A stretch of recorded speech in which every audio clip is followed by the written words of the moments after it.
Knicks family, what's poppin'? It's your boy. I just want to say, Austin Rivers, if you're upset, I get it, man. I understand. I feel bad for the dude a little bit. Because Tom Thibodeau wasted no time. He took no shorts. He knew what he wanted to do and he did it. He played his guy, man. He wasn't joking. Austin Rivers got no burn. And Derrick Rose played, 20 minutes or whatever? Sorry, Austin. Sorry. But the Knicks lost a tough one to the Miami Heat tonight, ladies and gentlemen. It was a playoff intense type of battle tonight with the Miami Heat. There was scrapping and scraping all over the place. Bodies were flying. There were bad shots here, bad shots there. It was a tough game. But you know what? I know we lost, but it's encouraging because that was definitely a playoff atmosphere, and it lets you know that the Knicks can play under that kind of pressure. The Miami Heat, they play tough defense. They fly around the floor. Offensively, they didn't have to get their shot. They could be patient, get the shots that they want. The Knicks were able to battle under those conditions. I don't take that lightly. To me,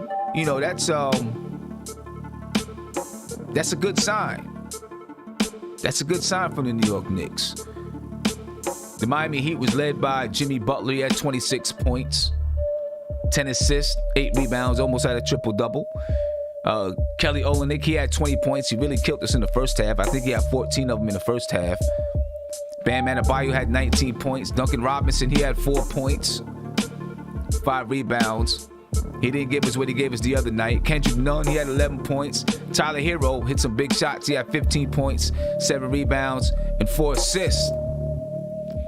For the Knicks, ladies and gentlemen, they were led by none other than Elfrid Payton. Yes, Elfrid Payton, I said. He had 18 points, 5 rebounds, 4 assists. Elfrid Payton said, "I'm sorry, D-Rose. I'm not giving up my spot that easy. You're going to work for it. You're going to work for that spot." Derrick Rose, he made his debut. He had 14 points, 3 assists. He looked good. Alec Burks had 11 points. Julius Randle had an off night. He only shot 22% from the field, only 14% from 3. He missed a fadeaway shot with 20-something seconds left. That didn't lose us the game.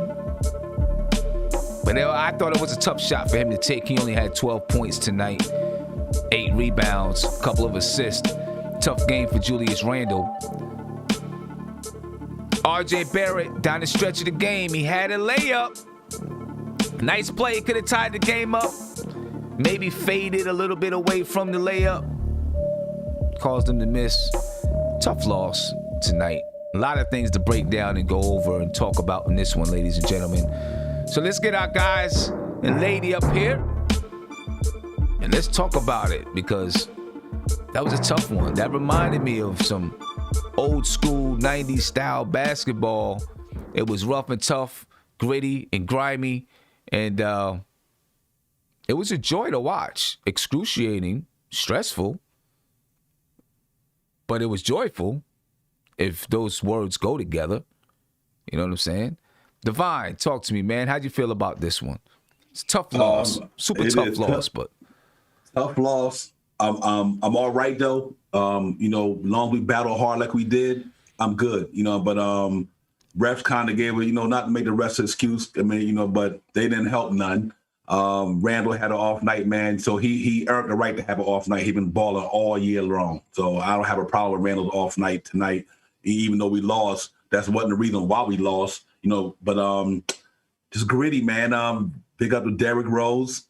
I could see the significance of him being on that team already. Like I think I was mentioning in the pregame, he gonna make everybody step their game up.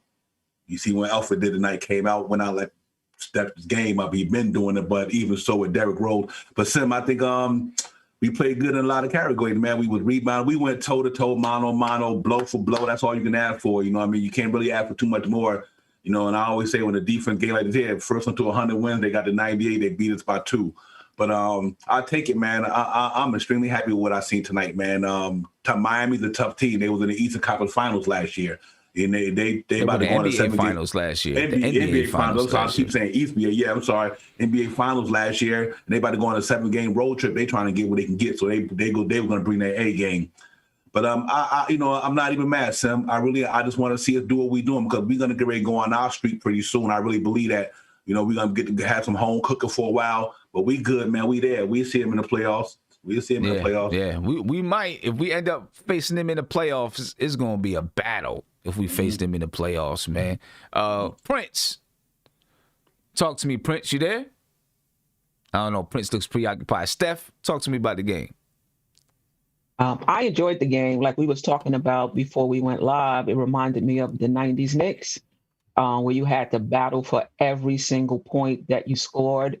I think even with Randall's off game, even with the officiating, even with the shooting, that we were there at the end. I think we're going to make the playoffs. I think Rose does make a difference. I was surprised people were saying that he's not a playmaker, so I was really watching that.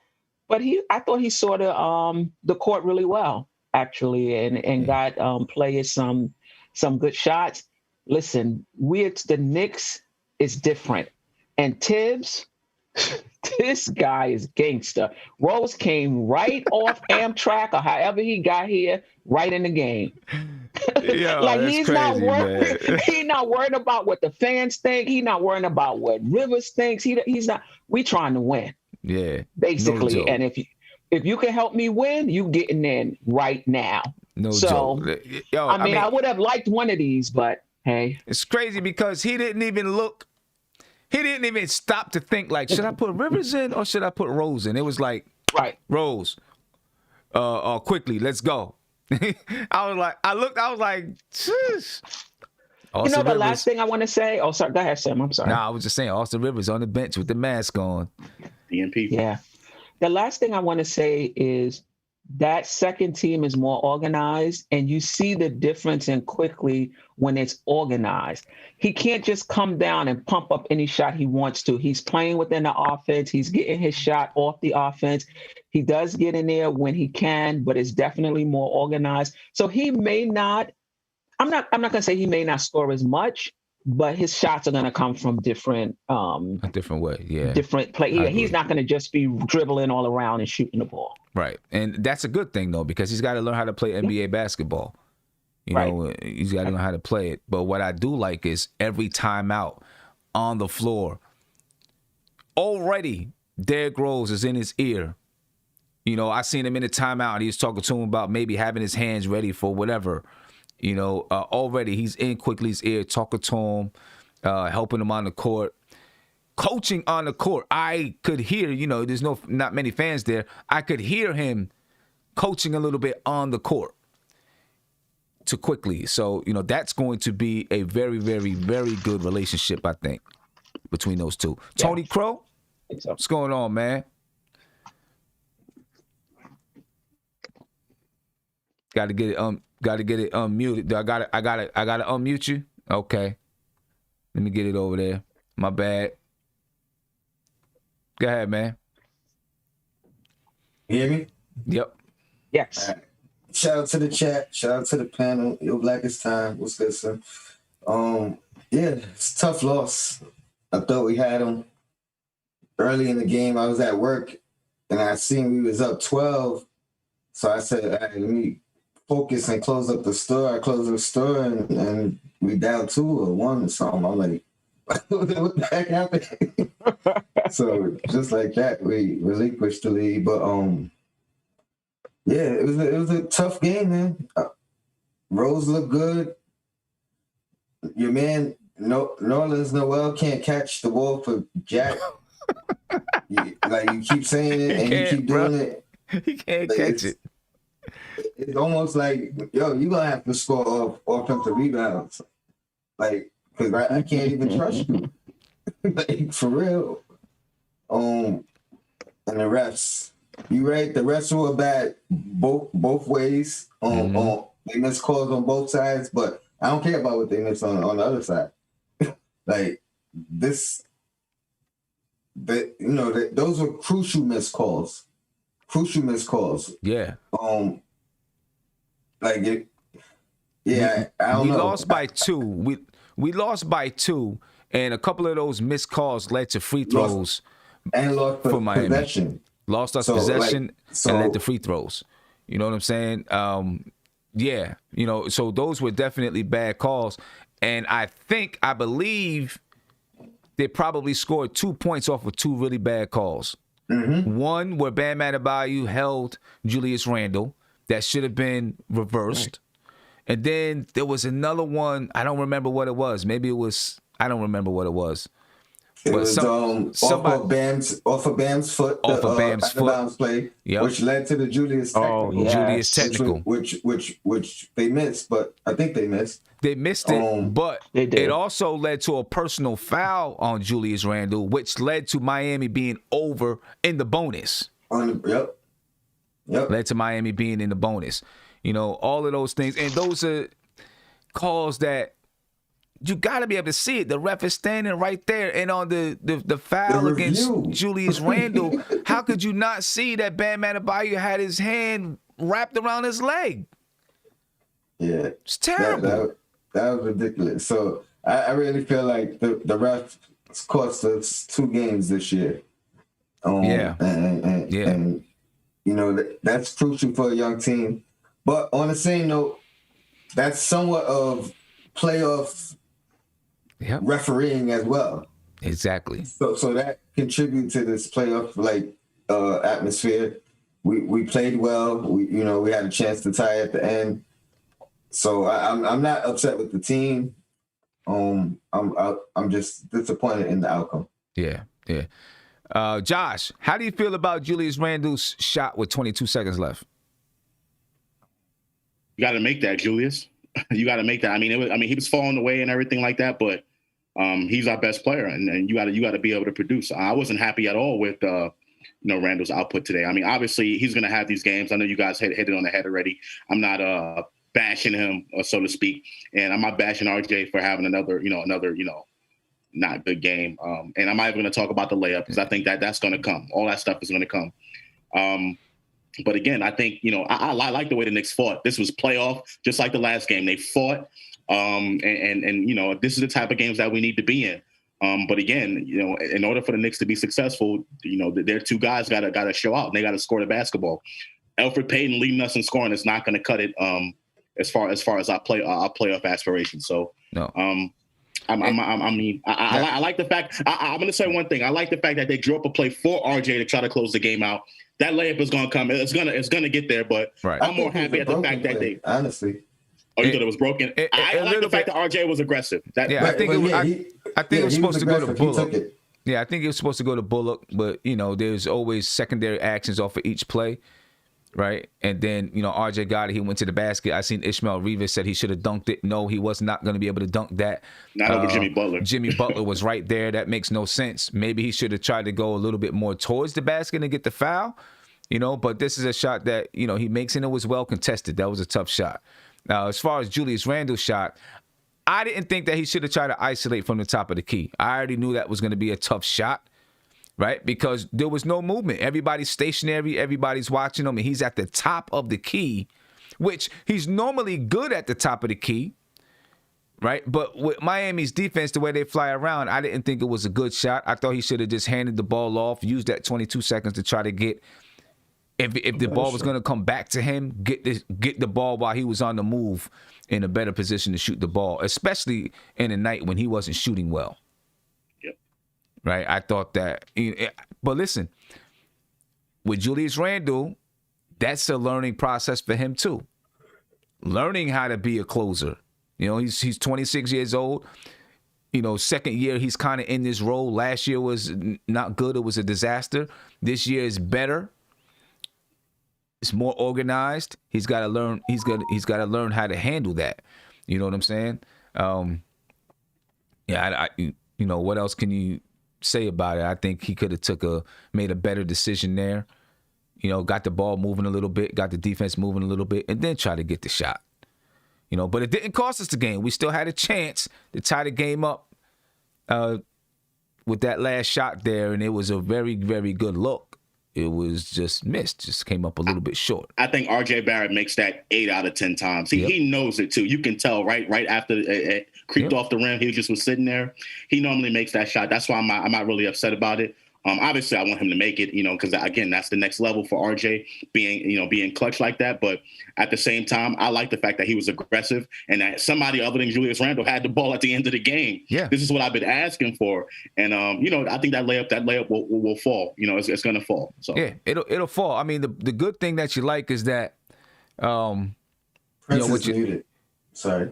The good thing that you like is that the ball was down the stretch. It was in the hands of the two guys that, if they're going to be your guys, it was in their hands, and you live by them, you die by them. Tonight we died by them, but it was good. I think Randall's shot could have been better.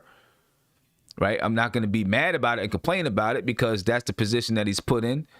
And he'll learn from it. Tough game, a good learning game though. I think it's a really, really, really good learning game right here. Prince. If you gotta unmute him. Oh, there you go. Oh, why you get Prince. those together? Why you get those together? Let me come to Kev. You Go ahead, asking Kev. to unmute That's what I'm saying. Go ahead, Kev. Talk to me, Kev. I don't know if Kev got a chance. Then I'm gonna come back to Prince. All right. Salute to my brothers and sister on the panel. Salute to the chat. I was entertained. It brought memories of those 90s, those 90s Knicks Heat battles, which were battles, and I think we're in for them again this year if we meet in the playoffs. I've got no problem with anybody tonight because they played their heart out. I mean, you're talking to a team that, again, what Devon said, they went to the NBA Finals. I forget how many games they won in the finals, but 2. They won only 2. All right, yeah. You're talking about perimeter players that are elite shooting, from the 3. That's really where they got mostly a lot of their shots from, was from the 3. So I think we defended it somewhat well this go around. I think we handled their trap a little bit better than what we did last Sunday. I will say this. I'm going to go on a limb with this. If we had Derrick Rose sooner, we'd probably win that first game. You never know, because as you can see with him in the game, things happen. That second unit looks so different. Fluid, yes. Very fluid. Yeah. So different than what we saw, this past year. Right.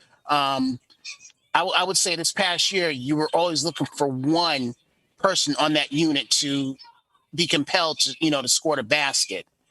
Now you have a guy who's going to get everybody involved and still try and get his shot and make those shots as well.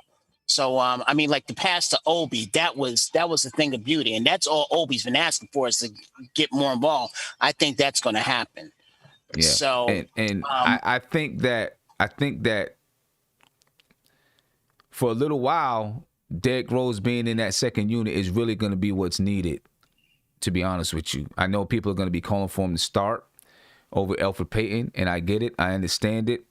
But I believe him being in that second unit is going to raise the level of that second unit so high. Well, I don't want to go crazy about it, but it's going to raise the level of that second unit to where they can be competitive when teams put their first units back in.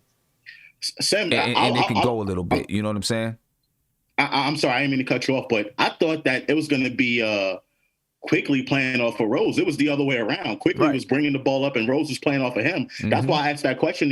How would that look in that second unit? And to me, that works just as well if it was the other way around. So I like it. I like it. Everything I'm saying from that second unit from this game. Exactly. Now, Mark Maidman said Rose has to start, or what was the point? The point is that Rose can give you buckets off the bench.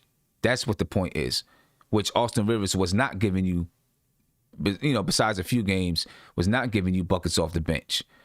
right? So if you take Rose and you put him in the starting lineup, and he gives you 14 points in the starting lineup, which Peyton is already giving you 12 or 13 points in the starting lineup, that's basically going to be the same thing. There's no telling if Peyton's going to give you that in the second lineup.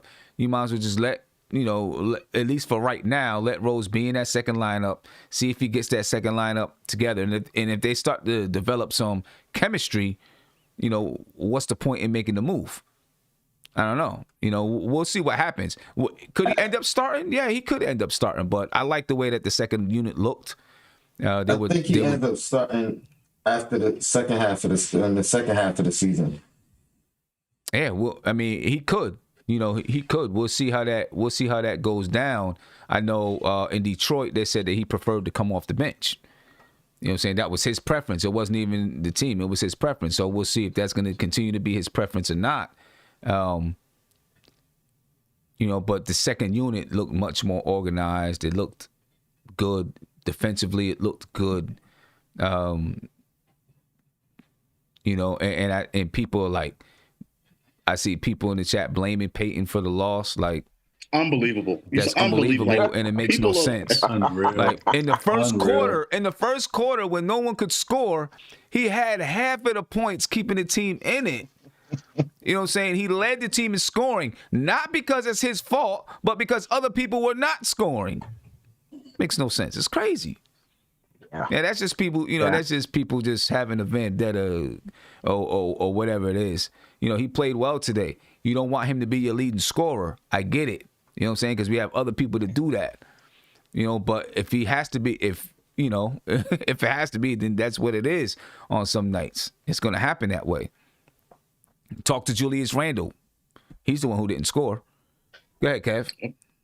Yeah, what I was going to say was fans have got to. I don't know if they're trying to be funny or what, but you've got to look at everything that's going on in a game. I mean, you're right, Sim. While the other guys our Batman and Robin wasn't scoring well, you had this guy come in and keep us in the game. And I just don't get why fans let Tibbs coach the team. All right. He's doing a good job with it. Let him coach. Let him coach it. He knows more than what we all know. I mean, let him coach. I mean, sometimes I don't want to use the word, but sometimes Knicks fans can be so bipolar at times. I mean, really. Yeah, that's what I got to say. I get it, man. I get it. Good game overall. So many things happened in the game. I don't even know where to start. And I thought this game was gonna go. I thought this game was gonna kind of be reversed from the first game, right? Miami came out and took a 10-point lead. Then the Knicks came back, right? And I was like, okay, this is kind of reversal. What happened last game. But again, down the stretch, the Knicks couldn't pull it out. The Knicks have got to find a way to handle the pressure down the stretch, right? And not turn the ball over, make shots under pressure. That right there is where the Knicks are really, right now, you're starting to see where they struggle a little bit. And I know some people say, Rose should have been in. I do agree. Rose probably should have been in. I thought he was playing good defense on Tyler Hero. Tyler Hero hit a big three. Then I feel like maybe if Rose was in there, maybe that three wouldn't have got off, right? Because he was playing really good defense on Tyler Hero. And in due time, he probably will be down in the game down the stretch, because he can't get his own shot off and all those type of things. Yeah, there's just something about Rose. There's something about Rose that it seems like he's played this game forever, and he knows like every situation pretty much. And what you were saying about what the defense he did on Hero, that was so orchestrated by Rose. I mean, for him to get the turnover on that, I mean, it was. I think Rose. I'm in agreement. I think Rose towards probably the second half of the season. I think he might be in that starting role. If he's not in the starting role, he's going to be there at the end of the game. Right, he may Yeah. close. Yeah, Yeah, he may I- close. Exactly, Steph. He may close. Right, I definitely see him closing. Prince, where you at, man? Looking for you, Prince. Get to a phone call till we get Prince back up here. That's an extra pyramid, Prince. You know what I'm saying? Caller, you live. What's popping, caller? How you feeling? Yeah, I'm good, man. What's going on with you, man? Calling Talk from to me. Jamaica. All right. Yeah, I'm here. Yeah, I think the Knicks should get outside the white side. And that kid in the G League, Labassiere, that kid from Haiti, they're good. Should get Whiteside. Yeah, Whiteside and Labassiere, that kid that in the G League, they used to play for Portland. I'm not sure who. Who? Yeah, Labassiere. Oh. Sakia with the Seiki of Saku, some of it SKAI. Well, he's on the Knicks G League team, so I guess they'll probably see what he has. You know what I mean? What you think about the game tonight? Yeah, Whiteside, you're a defensive player. Yeah, so I mean, we'll see. I don't know if they do that over Mitch, but what do you think about the game tonight? Labassiere.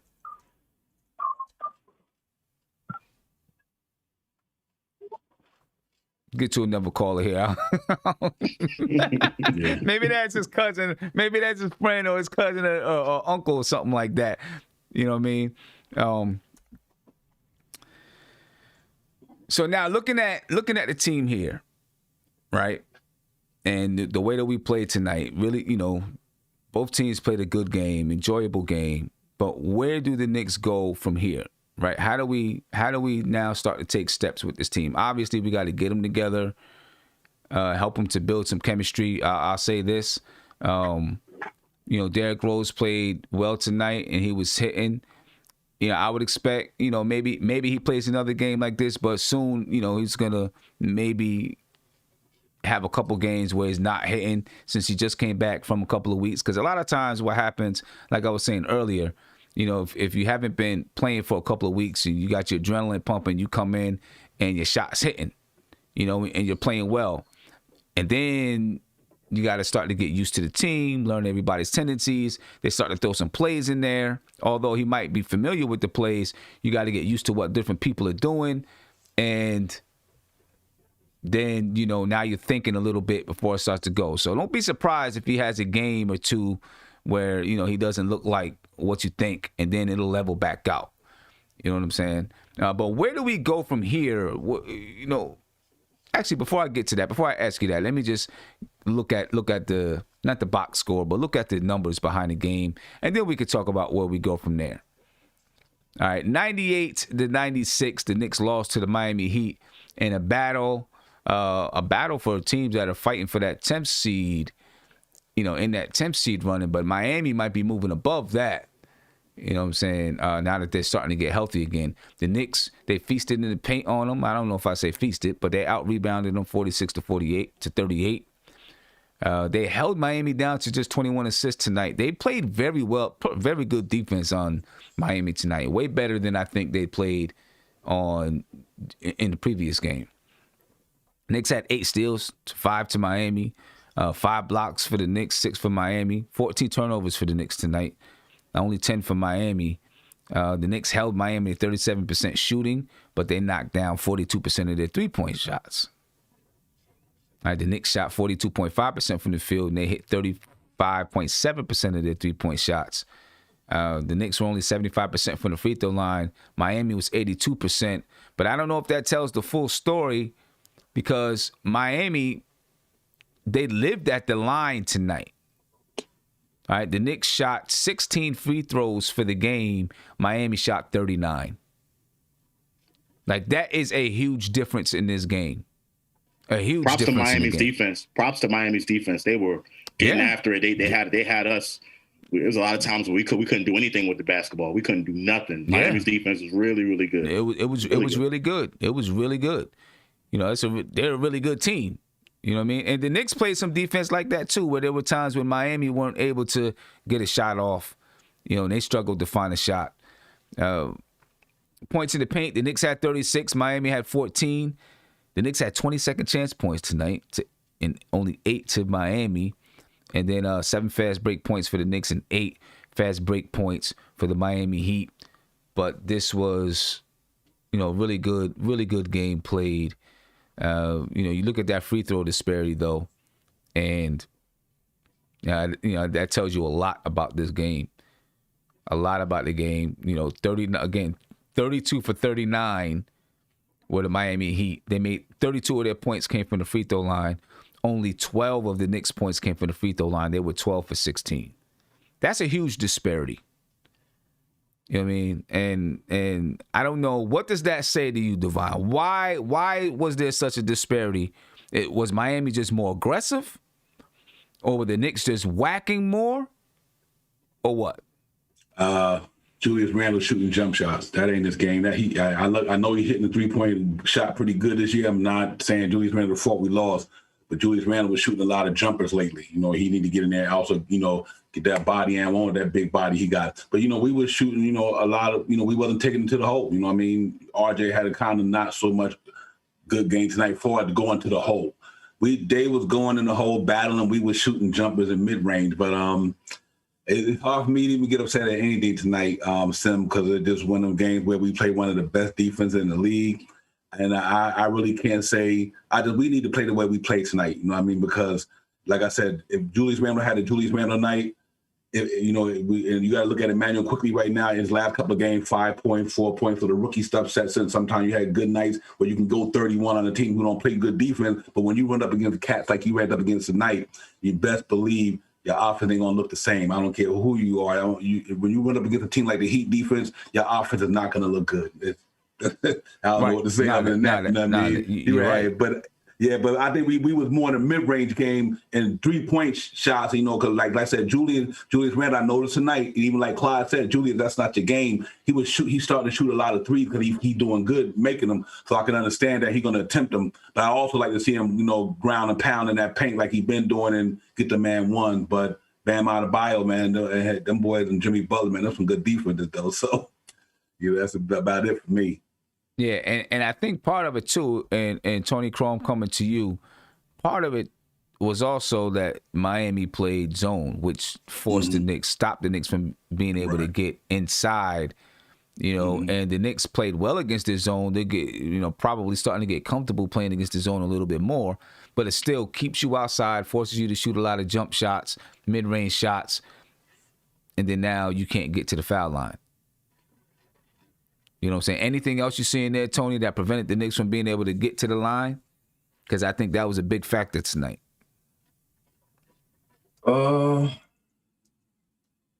think the zone was a big factor, but a lot of that is will, because Peyton was getting to the in the lane at least, you know what I mean? So a lot of it is will. If you want to get to the lane, you find a way. The good players find a way to get there. I think one thing that really stood out tonight was Jimmy Butler, and this is something that a lot of our guys got to learn. He's so savvy. The way he was drawing fouls, literally like off of nothing plays, and getting us to the penalty quick. You know what I mean? Like I seen him do that like three times and then he got a little smirk like that's what I wanted you to do. You know what I mean? Right. When Mitch ran through him, you know what I mean? Like he baited Mitch on that basically.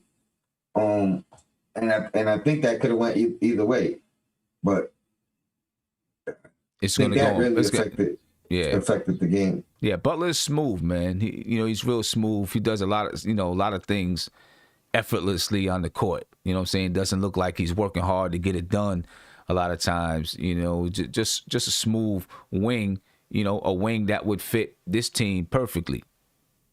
I also think he baited RJ on that last play. You know what I mean? Like RJ thought he had a step on him. And just as he rose, Butler was right there. You know what I mean? Like, right. And caught him off guard. Mm-hmm. And part of it, too, is, right now, RJ doesn't have a plethora of moves to go to. So Rose kind of knows, all right, this is probably what he's going to do. So he's able to defend it well. It's a tough task for RJ going up against Jimmy Butler. You know what I mean? I love it, though. You know, yeah, that's what you need. That's how you grow as a player. You know what I mean? But that's definitely a tough task for RJ. Prince, he ain't get to talk to you yet, man. Hey man, I was ecstatic in this game. It really, you know, D Rose, he brings something that again, you know, none of us really could truly contest. You know what his magnitude brings to the team, because again you could tell, even that you heard the announcer said the team seen it, like even when it was like the end of the third quarter, that last rotation that he had where he kept Julius in and he put all the twos in, like that lineup was amazing. I mean, even though they didn't, you know, really go off, but just watching Julius and watching the way Derek played and watching the way he just complimented everybody. And, you know what I'm saying? He found Burks, and, you know, Burks even seemed like he was sharing the ball more. So, you know, D Rose, as we seen, and I'm pretty sure Evergreen ain't going to show his face tonight, but we see what happened when you put Derrick Rose in with no practice or nothing. Like you said, just imagine what happens in the next week or two when he really gets to truly gel with these guys and gets a real feel for them, because he already knows Tom Thibodeau's, you know, system. Because I seen him just out there playing in free flow, and you can tell it was like, you know, riding a bike. Derek wasn't, you know, he wasn't out of sync. He didn't dribble the ball too much. You know what I'm saying? Like you didn't see him miss people. Like you said, I mean, you would have thought that pass to Obi was an orchestrated play. Like, you know what I'm saying? He wasn't even expecting it. Right. It was effortlessly, you know, so Derek's gonna bring us something else, but I'm honestly scared, and I know Queen Steph might speak to this later, but or Divine, somebody, Josh.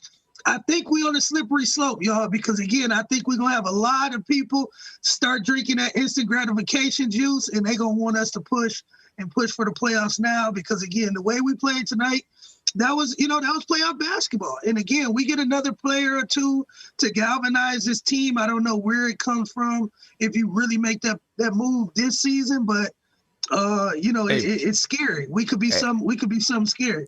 Oh, okay. I didn't know. I wasn't sure what you was getting at, but I'm gonna tell you this: they brought in Derrick Rose.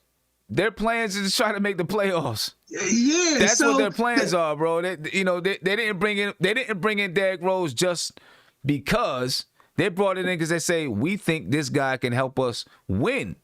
So they're gonna be looking to make more moves by the trade deadline, because I think they're looking at this squad and saying, you know, we can get into the playoffs, maybe get into the second round, and really have something to build off of. Mm-hmm. You know, they didn't go get Derrick Rose just because. You know what I'm saying? They're looking to make some noise. I'm not saying championship level make noise, but just make some noise and let people know that they're here. I would like you said, Sam. I don't think they think second round and really have something to build. I do believe. Oh, with that echo. But I do believe. I believe that it's they, like you said, I think the fever's gonna catch, and like you said, Sim, I know you done spoke to the point too that you done heard, you know, that again, and everybody has said that it's rumblings in the organization. Some people are in that win now mode, whatever that means. So again, to see Derek and see the way that he brought, you know, that type of play and just that spunk. Like you said, who knows what the next move may be? But again, if it's a big splash, like my boy Levine, I would love that, because again, I think that would that put us right where we need to be at, Sim. That put us easily 3 or 4. We had 3 or 4 in the East, and hey, with Derrick Rose and Levine, let's run. Go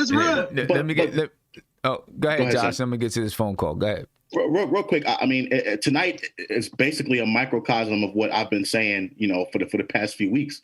The Knicks are just a closer away, a guy that can close the game. They're just that away from being a really, really good team in the Eastern Conference. I'm talking top 4. If you could do the Levine, Josh, that's what I'm saying. And I think he and even D Rose would have helped tonight in that sense. But again, D Rose ain't the closer that he once was. But again, if you put, like you just said, Levine and him, Randall, RJ, you know, whoever you could put, you know what I'm saying? You could put Taj or one of the older guys at the 5, but that group closing, I trust that group out there on the court. So they just missing one. They just missing one. We're missing one guy who could be a closer. Can Derrick Rose close for you in the 4th still? I'm not depending on him too. Right. That's what I was saying. To do that. I would say I would like him out there because again, he's gonna make smart headsy plays. Like I think I heard Wally and them talking about it, or maybe one of you guys might have said something. Sorry that you know, he's just you know, in that last couple minutes, Rose, you know, outside of RJ would have made someone foul him or made the ref, you know, now you got to make a call, you know what I'm saying, to decide the game, or he would have made that layup, whatever, you know what I'm saying? But again, he would have put the game either in the ref's hands or he would have made the layup himself, but caused enough, you know, contact to be looked at. And like a veteran savvy guard like D Rose, he's probably going to get that call in the last 2-3 seconds of the game. Yeah, you know? and you know, I'm definitely let him close. Yeah, I'm looking in the chat. Some people say no, he definitely can't close, or not definitely. They say no, he can't close. He's not what he once was. Some people, yes, he can close. You know, he's not what he once was. That doesn't mean he can't close a game and be effective for you closing the game. You know what I mean? He's not going to be the Derrick Rose, the MVP Derrick Rose. But I still think when it comes down to it, Thibodeau is going to have him on the floor in the final minutes of games. And Elfrid Payton to be on the bench, and Derrick Rose to be out there on the floor. And quickly, you know, he'll probably be on the bench too, unless, you know, they're going with a smaller lineup or something like that. You know, Caller, you live. What's popping? Hey, Sam, what's up, man? It's the Afro Jedi with the red eyes, man. Hey, what's going on, man? To everybody on the panel, man. First and foremost, I want to apologize because I came on here talking crazy about Derrick Rose when he made the trade. Wow, did that boy ball out for us today? Yeah, he played today. Yeah, he really did. And you know what? I could see him being the closer, but then again, I do agree with Josh where he's not somebody that we should be looking like. He shouldn't be what Melo was for us. You know what I'm saying? We need another option, and I think we need a small forward, man. That's what's keeping us. That's what's holding us back. We don't have a legit small forward right now, man. But I'm gonna keep it short and sweet. I loved what I seen tonight. Let's go Knicks, man. We just need that one more piece, man. I don't think we're gonna be top 4. I say top 6 in the East, but we definitely could be a contender. All we need is that one person, man. That's all we need. Juju, he's holding it down for us, but he need help, man. Yeah. Nah, I agree with you. 100%, man. Appreciate the call. Yeah. And yeah, most definitely go Knicks. No doubt. And that 3 spot is we need something there. Someone there that is, because right now Reggie Bullock, he plays good defense, but he's basically just 3 and D. We need a creator, I think, from that spot. You know what I mean? And I think if we can get a creator from that spot that can keep up the defensive intensity that Bullock brings to the game, we'll be strong, man. We'll be strong. We'll be real strong. Yeah. And we can move fast. Think about Miami. When they got Butler, they didn't think they was going to the finals. Then 2 of their young people popped, and then the next thing you know, there they go. And I think the same thing can happen with our team. We get a free agent, we trade for somebody, the young people pop, start playing consistently, and then we're a entirely different team. Right, exactly. Riley, thank you for the super chat. He said, Knicks fans, chill. He said, Peyton Ball, Quickly, and Rose are keeping the fire under them, and the competition is making them perform better. Stop hating on them. I agree 100%. Competition is making them perform. He sees Rose and Quickly, he's like, yo, I'm holding this spot right here. You guys gonna have to beat me down, beat me with a bat, tie me to the locker room. Take it. You know what I'm saying? But that's the kind of fire that you need. You know, that's the kind of fire you need. Go ahead, Kev. No, well, I saw Tone had his hand up before me. I didn't know. So You go ahead. You sure? Yeah. Okay. Question to all y'all. You're talking about the small forward. Who would you like to see? Who's on the tip of your tongue that you would like to see? Levine for Prince. I like to see Levine, but I settle for Oladipo right now. Especially you can get him for cheap. Well, if you get Oladipo, then that means RJ's going to the 3. Yeah, to the Oladipo's 3, going to be right. at the 2. Oladipo, Right. the defense ball player. He can get a shot on his own. He can shoot the 3. He got grit with him. Especially if you can get him on that deal he got. I mean, So we're not looking for a true small forward. We're looking for, because he's not a small forward, right? He's a we need two-guard, another right? baller. We need another baller. Just You another need a 2 small- or 3. Okay. Yeah, If we it need was up to me, a wing that But- can get you a bucket. I'd like to see a Right. 3, but a wing that Yeah, can me really too. go out and get you a bucket Okay. and help you close the game. Okay, so we got Levine and Oladipo. Okay, I would who you take got, the pressure Josh? for RJ. if it's up to me, I'm not making a trade for that during the course of this season. I'm waiting into the offseason and I'm chasing after Kawhi Leonard. Kawhi Leonard would be perfect for this team. Yeah, but is he Perfect. leaving? Yeah, But, he would be. but is he leaving? But is he He's leaving? not leaving LA. If they don't win a championship, I think it's definitely he's going to want to Yo. lead that team. You never mean- know. You just never know what happens in the league nowadays. You know what I mean? That's I true. mean, I get it though. I get it. I get That's it his now. hometown, right? But let That's me his ask hometown, you. right? Let me ask you, boy. Josh. Mhm. Let me ask you though, Josh. If you did go out and get a Oladipo, right? Does it stop you from being able to sign Kawhi Leonard? No. I'm not. I mean, if we can get both, the more the merrier, absolutely. But my thing is the amount of assets you will be able to give up if you make a trade for someone big like that during the course of the season instead of waiting for the offseason to go out and sign someone in free agency. Right. I'm just Okay. not willing. His value is They low have right both now. of them, though. His value is real low. I mean, his value is low, bro. So That's would why you give up? So would you give up a first round pick, Devon? Yep. Oh, for Oladipo? Nah, I would give up probably a couple of not seconds. this one. You're not getting Not this Oladipo one. no I'm saying. second round picks. What I'm saying is, but you're gonna have to put players involved. It all depends who we giving up with it. But I think what it is, his value is low. Houston put them on the blocks with an expiring contract. If you ain't gonna sign Oladipo back next year, then I try to go somewhere else and say that first round pick. Yeah, I know we got to give up some Right. picks. I agree. But I'm not giving up no first round pick if Oladipo not going to sign with us. Especially this year. Yeah, Exactly. we only got a half a season. Then then we're gonna Right. get rid of him. We done lost the I first agree. rounder. I wouldn't do it. I agree. I would love to have, but I wouldn't do it for a first though. Right. I think that's what it's going to cost to get a guy like that during the season. Absolutely. A Oladipo or even a Levine. That's what it's going to cost. And the question is, for a lot of people don't want to do it because But- everyone's worried about the draft and the Cade Cunninghams and all that stuff. Which Right. to me, I'm not even looking at that right now. But that's what it's going to cost. It's going to cost a first round pick. So for me, I would rather just wait till the offseason, let this team continue to build and grow, and then try to make some moves in free agency. Yeah. I kind of But I agree with will that. say- If I can't get anything, I'm sorry, Steph. If I can't get anything, No, go ahead. cheap, or it's just a big splash, like a player that's out there, like, okay, I can't pass this up. If it's not that, then I'm gonna just let this group right here kind of grow together and see what we do. I'm pretty sure that they're going to be active though by the trade deadline, looking to see how they can bolster this roster, because they're probably looking at like, yo, there's some players out there. There's not going to be much in free agency this year. There may not be much in free agency next year. I think they're going to be aggressive. As a matter of fact, Tom Thibodeau sent a message earlier in the season when someone asked him about how you get a star, and he said, I think you have to be aggressive when it comes to going out and getting players. He said you can sign them in free agency, you can draft them, you can grow them, you can develop them, but you got to be aggressive if you're going out and trying to get free agents. And I think this team is going to be aggressive. Right.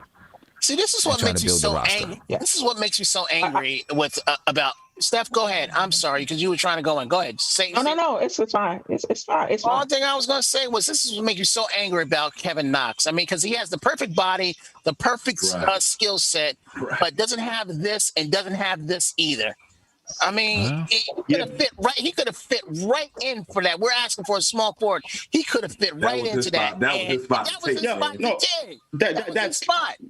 That's true, but at the same time, I'm not depending on Kevin Knox to be a clutch guy at this age, just like RJ Barrett. He's Right. not going to be that, just like everyone is talking about. So again, But the guy that we're bringing in, well, I guess so. The guy that we're bringing in, we're expecting that person to be They're gonna have more experience. I would Yeah. hope. yeah, We're looking for a closer. we're looking for especially. a closer, someone who is A clutch. closer. closer. Yeah. Okay. Steph, Well, what I would say is I'm high on Victor Oladipo. Oladipo. I was reading that he'd be relatively cheap, meaning they're looking for a young player and a first rounder. Sounds about right. Yeah. Right. I think that if the Knicks do trade for him, they have some assurances through back channels that he's going to resign. The only reason he's on the block is not that Houston doesn't want him. I think he's made it known that he's not going to resign in Houston. He doesn't want to be there. That's why he's on the block. I've watched him play several times. He looks fine to me. I don't get the sense that his injury is hindering him and hurting him. And unlike Levine, Oladipo has at least played in some playoff games. Right. So he's playoff tested. He knows what it is to be the number one player on the team or at least the number 1 or 2 player on the team who has to score in order for his team to win. He's been in that position before. So at some point, we're going to have to cash in our chips, just like the stock market, just like poker. You got to cash in those chips. And I trust our front office that they're not going to overpay. Atlantic City. And that's it. You're going to have to give up something to get something. As long as we don't overpay and it's fair, that's fine. And I don't think that stops us from getting Kawhi. And at least now we're in position to at least have a conversation with him. At least this time he'll show up, right? And talk to us, you know? Yeah, exactly. Hey, Steph, the only thing I'm going to say, I just don't want to give up that Dallas pick. Because that Dallas pick is going to be very high. Kev, this year? But why not though? Why not? Why are we dependent so much on the way everything is uncertain? Well, no, but the way they're losing, that's going to be a top lottery pick. That's the reason why. That's what I'm saying. You don't know. But that pick may not pan out. Right. You don't know where Dallas is going to draft. Nothing is guaranteed anymore with this new lottery system. Nothing. Well, we wasn't either, but we still got number 3. And from what I've been told, this draft is supposed to be, everybody in this draft right here is supposed to be deep. Okay. So we can get somebody at 14, 15, 16, 20. Yeah. Let me ask you guys this. I've never been a huge fan of him, right? But he's playing well this year. Building Roots said kick the tires on DeRozan there. What do you think about DeRozan? DeRozan? I like his experience. And he's playing well this year. I don't know what his contract is looking like. Let me see what his contract is. I always liked DeRozan. He has that perfect 2-guard game. I hate to say it, I just think that I'm partial with the Levine. I know that ain't the question you asked me, but I guess the reason why I say that Levine fits our trajectory as far as the team. That's true. Your boy's a little bit older. Granted, I mean Kawhi, but again, Kawhi is a whole different animal. Kawhi and DeRozan, but again, I wouldn't mind it. It just would depend on what they ask for DeRozan. If they wanted like a Frank swap, I would do it. If they would do a want Frank more swap. Than that. I'm just saying, Steph. I'm just saying, Okay. He's playing well this year too. Right. Yeah. So I'm just saying I wouldn't give that much up for a 32-year-old 2-guard who's a good 2-guard, but again, for what RJ has given us, I think, like I said, what you said earlier, Sim, you took the words out of our mouth. Me and Josh, we need a closer. And, if you're going to go get a guy, you need a guy who you can put the ball in his hands in the last couple of minutes. And I ain't saying DeRozan can't make shots, but he can make shots. He can make shots. You got to watch him this year. He ain't been a closer, though. You got to watch him this year. He's a different animal, though. And also, what's their record? What's San Antonio record? They're in the playoffs. Okay. But also, the more talent you put out there on the floor, the more guys that can create their own shot, the better, the easier it is to have closers, because now everybody can't just be like, oh, I'm just going to pay attention to Randall and we just going to crash on Randall when he shoots the ball. They can't do that, right? Because they know Randall can get it to DeRozan or Levine or whoever else is out there, because now they're really threats to score. So now guys got to stay home, which makes it easier for a closer, to score without to score one-on-one.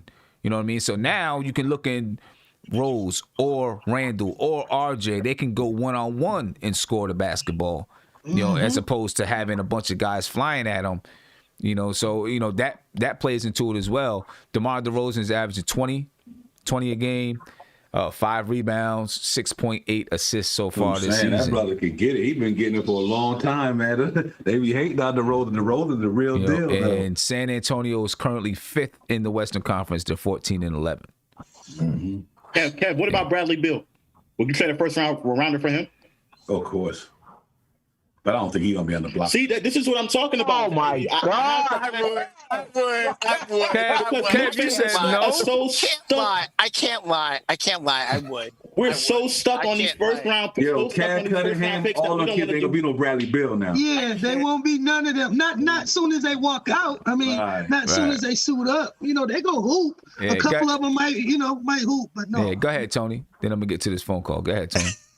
So I hate you, Josh. I think Derrick Rose can be the closer for us. And I would rely on him at this point. And Stephanie kind of segued me into what I was going to say, because he's been in that position before. He knows how to close. He's done it for multiple seasons.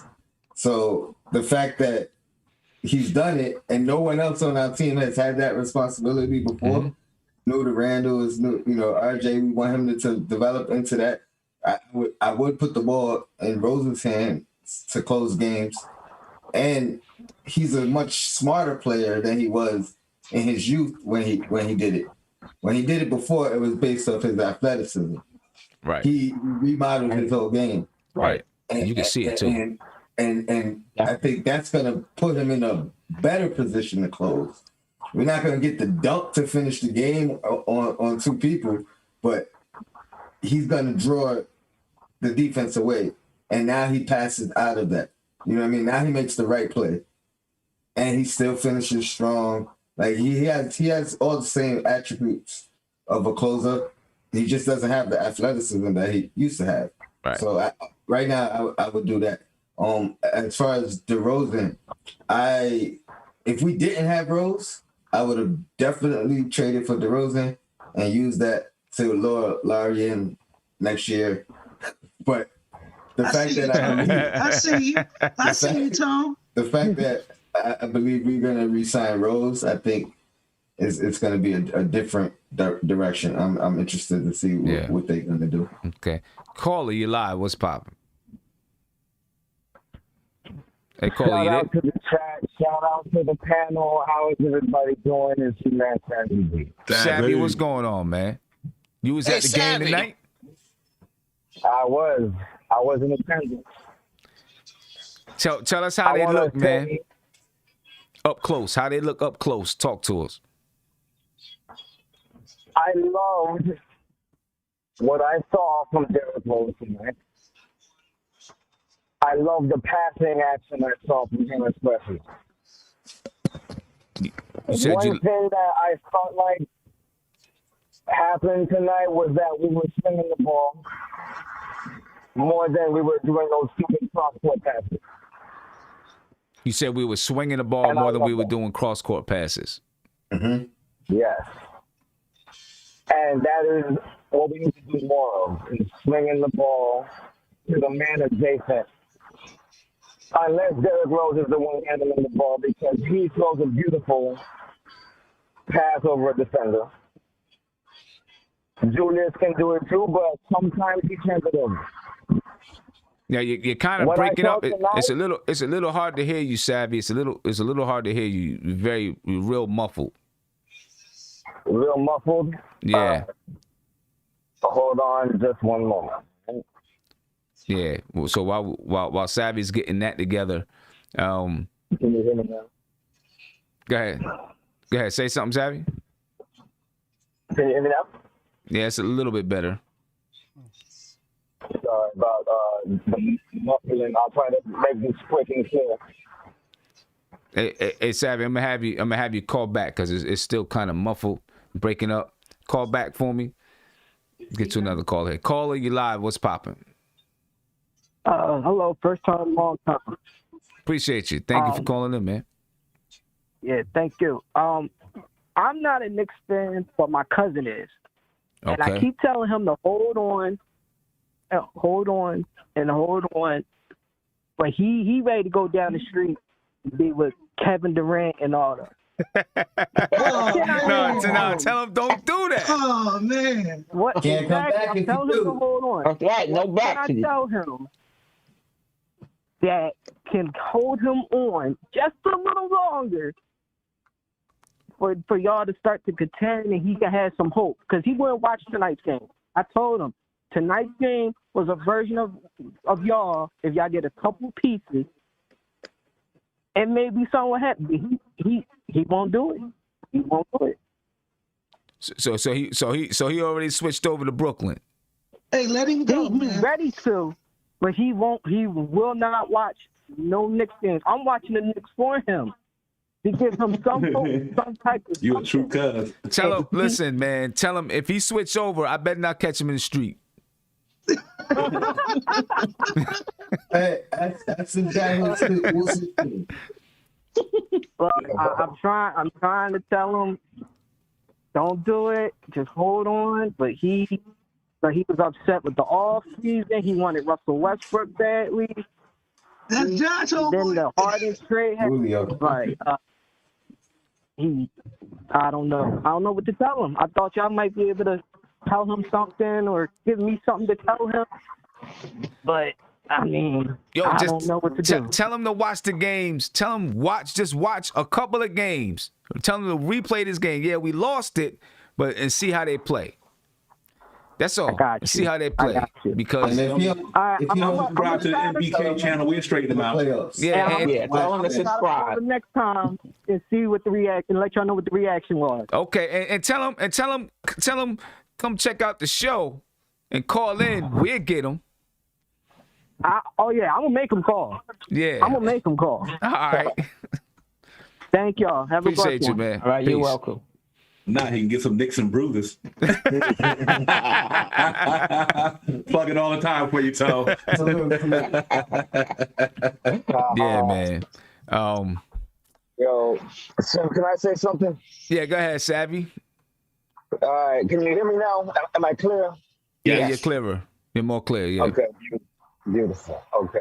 What I was saying that was something that I saw tonight was that even though we played relatively well, we needed more from just about everybody, right?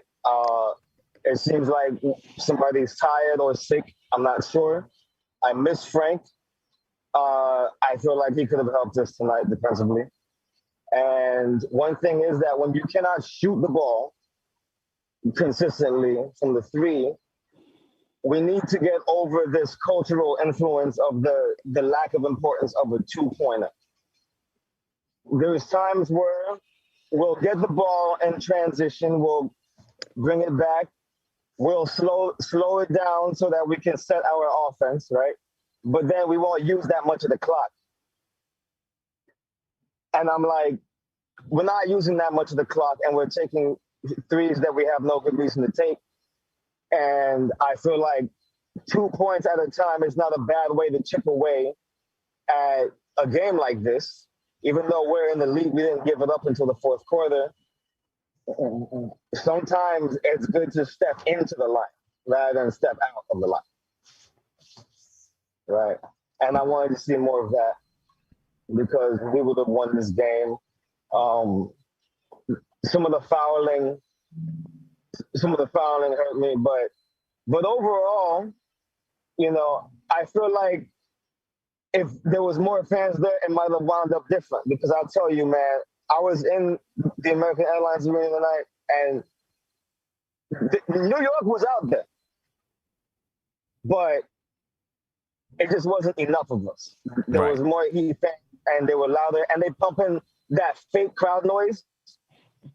Right. And they only do it in their moments, so it's not organic. It gives an unfair advantage for sure, I feel like. And I'm a little tight right now because I thought that last attempt by RJ was going to be good. I thought that was going to be good, but we shouldn't have gotten in that position in the first place. We gave up that lead.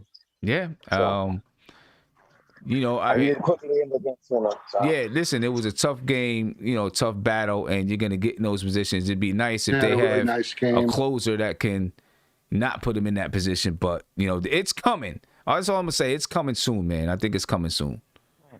I think it's coming. Hey, Savvy, that's right. You're not even on the call. You're right there. I was about to say, I appreciate the call. I forgot. You're right there. I think that closer is coming, man, for sure. It's just a matter of time. The Knicks are going to be aggressive, I think, going out there trying to find a player. In the meantime, let's take a listen to Coach Thibodeau talk about, the play of Rose and Quickly and break down the game tonight. All right, this is Coach Tom Thibodeau, ladies and gentlemen. Tom, just, about Derek. I mean, he had a really nice game, but you did chose not to close with him. What went into those decisions? He just got here today, so still working our way through things. Just felt, we needed people that know what we're doing. I didn't want to put him in a situation like that. Ian Begley, SNY. Yeah, Tom, obviously you guys are right there at the end. Generally, what did you think what led you guys coming up short? Fourth quarter, we had some reckless fouls early. I thought I want to look at the film. It just seemed a little strange to me in terms of, I'll leave it at that. He's talking about that foul count. That's what he's talking about, that foul count. Hey, Tom, you talked about Derek, his first time. Just your thoughts on what you saw in that first run with him when he and Quickly were in the backcourt together and made a pretty good run there, I think 25-5. Yeah, I think the bench played really well. And so I think that's important. I thought Nerlens gave us good minutes. Obi, Quick, I thought that whole group played really well together. Alec and Derek, and that really got us going. And so we need everyone to play well. Hard-fought game, and, we came up short in the end. Tim Bontemps, CSPN. Hey, Tom, along those lines, you had Derek and Emmanuel out there, I think, exclusively together. Is that something you plan on going forward with in terms of how you want them to be out there together? And what specifically about that tandem do you think works so well? Well, I think, you see it often where you have multiple point guards out on the floor. It gives you another, another ball handler, secondary ball handler. And you could probably include Alec in that as well. So it gives us three guys that can go off the dribble. And all three are very efficient in pick and rolls. So I like those guys together. And their versatility allows them to actually play with both groups. And so I think we'll see some of that as we go forward as well. Steph Bondy, Daily News. Hey, Tom, two questions. One, on the final shot with RJ, did you like what you got there? And the second question, I think the foul discrepancy was 25-14. How much of an issue was that? What was it? 25-14. Oh, yeah. Yeah, like I said, I want to take a look at that to see why there was such a discrepancy. And then, in terms of RJ shot it, I thought it was a point blank shot. So, sometimes you make them, sometimes you don't. Mike Borkenoff, The Athletic. Tom, you seem to put Quickly in for that last 64 seconds of the game and taking out Elfrid. Why'd you decide to do that at the point guard? It seemed like you'd kind of been riding one guy or another for most of the fourth quarter before that.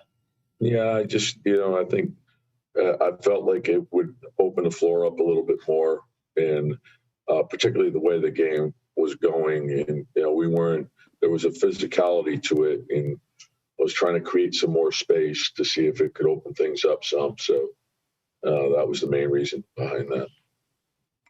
Mark Berman, New York Post.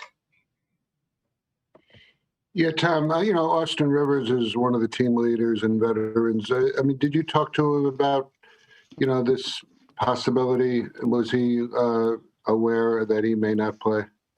Yeah, I mean, Austin's been around. He's a veteran, and he'll stay ready and he'll be situational. And usually things work out when, he's called upon. I know he'll be ready to go. Last question, Steve Popper. Hey, Tom, you guys had managed to avoid any of these health and safety protocols till Frank tonight. Just do you know what it is, what the time frame is for him, and also if anyone else on the team is subject to any of the contact tracing? Yeah, it's just Frank, and it's the contact tracing. He's tested negative, and so we're just waiting and following league protocol. And then we'll have more information for you as we go forward. All right, ladies and gentlemen, that was Tom Thibodeau. And we will hear from, hopefully, before I get off, we'll get a little post-game something from Derrick Rose. But this is what Derrick Rose had to say about Immanuel Quickley. He said, he's a dog. He's a dog. I can't explain it. You've got to be a player to understand it. We're in a fight. I know he's fighting. And yeah, Rose and Quickley, they were on the floor together for long stretches. And this is coming from Ian Begley. I think those two guys are forming a nice little duo together. Divine, what do you think with those two? I was when they first came in together, they was standing side by side. That was a joy to my heart when I seen that, man. When they brought them in together, I'm like, okay, the student and the teacher, follow me, young man. I'm gonna show you how we do this. And that combination is gonna be lethal. I rolled 5 games from now. When he get his foot wet, he know what Tom Thibodeau, man. Let me tell you something. And Quickly, he had an off game, the last couple of games. So that's not gonna be the rest of the season. I love it, Sim. I think it's a real good. It takes the pressure off of Quickly. Having Rose out there, because Rose, one thing he do command is respect. Now he's a true veteran on our club. Everybody respect him. You could tell by the way the game was played. And the feel of the game, like, okay, they respect that dude. The Austin Rivers is a veteran. I don't think they respect Austin Rivers like they respect Derrick Rose. No. You know what I mean? Right. So, and I just think that's going to pay a long way. And the way he's experienced, Quickly can feed off him. And like I said, Quickly the last couple of games, he had an off game, but that ain't going to be forever.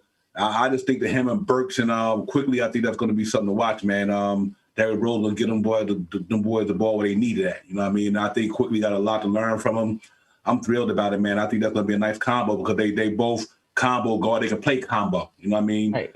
They both can play combo. So when you pressing us, you better make sure you press us good because if Rose are quickly getting open, happening to break a press or whatever, it's on then. Especially with Obi and Burks and Cat down there. So I like it, Sam. I think good pickup. I like the way he balled out. I like the energy that he brought to the team. I'm excited, bro. I think him and Quickly gonna feed off each other very well. Very well. Yeah, I think so too. They are because Quickly can shoot the three. And Rose was actually hitting from the 3-point line tonight too. Yep. Right. He looked tonight. What was he tonight? He was 2 for 3 from the 3-point line. 5 for 9 from the field for 14 points. Now. So I'm looking forward to watching that duo grow. And I think that Tom Thibodeau is going to give a chance for that duo to grow before he thinks about putting Derrick Rose in that starting lineup. I think he's going to see how that looks first. RJ Barrett, I want to talk about him a little bit. He had 2 rough games against the Miami Heat, right? Which I think it's okay because he's played a team that is tough defensively. He had to go up against guys in Jimmy Butler and Duncan Robinson, 2 tough matchups the past 2 games. Iguodala, tough defensive type teams. Hopefully everybody's picked them up in the locker room for missing that layup. Because he'll start to make them. Do you expect RJ's going to bounce back strong against Washington? I'm a little nervous about playing against Washington because they can score the ball so well. They can put up a lot of points. So I'm a little bit nervous playing against them. Their defense is not that good. So hopefully RJ can really bounce back and have a good game after playing under such pressure, two pressurized games. I'm hoping the whole team can kind of bounce back where there's a lighter defense and still be able to play our defense, to hold them down. But Steph, RJ, what do you think? I think he's going to be fine. I'm high on RJ. I think he's going to be fine. I would have liked him to make that shot at the end. I'm glad he took it. And they was picking him up, before he even got to the locker room. So the team was okay with him taking that shot.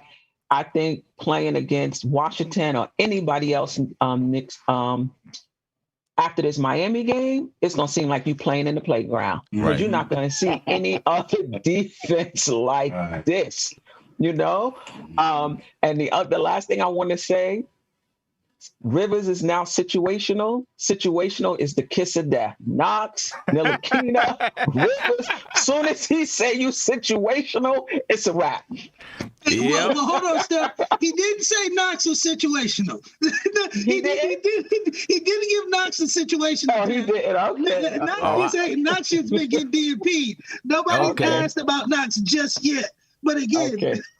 I mean, but that's the truth, RJ's though. gonna be fine, Sam. He gonna be fine. Yeah, that's the truth, though. When you hear situational, it's all over. the players like, oh, damn, I'm situational. What situation you talk about, Coach? The one, that situation over there at the end of the bench. Go take care of it. That's the situation he's talking about. The situation you put yourself in. Exactly. The situation you put yourself in. That's the situation you're in right now. Right. Sim, you know them kids. Hey, Coach, what am I playing? What position am I playing? Left out? What position? Right. You left out the game, bro. Exactly. Austin Rivers, I'm pretty sure when he gets a chance to talk to the media, whenever he does, he's going to say all the right things. You're not going to hear anything crazy. If it were me, I'm not going to lie, I'd be mad. And I'd be concerned if he's not mad. Right. And I know he's going to say the right things to the media. He's supposed to. But he should be mad. I'd be mad if somebody just came in, hadn't played in 3 weeks, and I don't even get at least the first call to see if I'm playing well that night. But Sam, it was because of his play that we went for Rose in the first place. I know. It was because he wasn't playing well that we saw the trade. I know, but if I was him, I'd be like, yo, come on, man. So I'll be watching that to see Austin Rivers. I doubt anything's going to come up of it. He's probably going to get traded.